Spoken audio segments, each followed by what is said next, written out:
ব্রেনের পাওয়ার কিভাবে বাড়বে? প্রত্যেকে আজকে থেকে এটা বলবা। বলতে চাই, শোনো আগে, রাব্বি জিদিনি ইলমা। বলো তো, যে কোনো জিনিস করার আগে বলবা রাব্বি জিদিনি ইলমা। বলো, মানেটা কি জানো? আল্লাহর কাছে বলতেছো, আল্লাহ আমার জ্ঞান বাড়ায় দাও, আমার জ্ঞান বাড়ায় দাও, আমার জ্ঞান বাড়ায় দাও।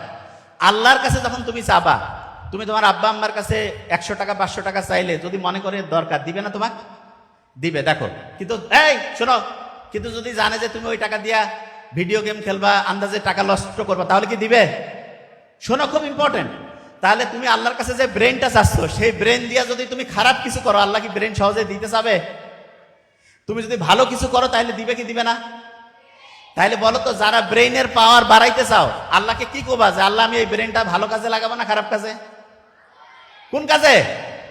আচ্ছা, তাহলে ভালো কাজে যদি ব্রেনটা লাগাতে চাও, আল্লাহকে যখন বললা রাব্বি জিদিনি ইলমা, তার সাথে সাথে মনে মনে কি বলবা? যে আল্লাহ আমি ভালো কাজ করতে চাই, এই জন্য আমার ব্রেন বাড়ায় দাও। মুখে মুখে বলো তো, আমি ভালো কাজ করতে চাই, এই জন্য আমার ব্রেন বাড়ায় দাও। আমি ভালো কাজ করতে চাই, এই জন্য আমার ব্রেন বাড়ায় দাও। আমি ভালো কাজ করতে চাই, আমার ব্রেন বাড়ায় দাও।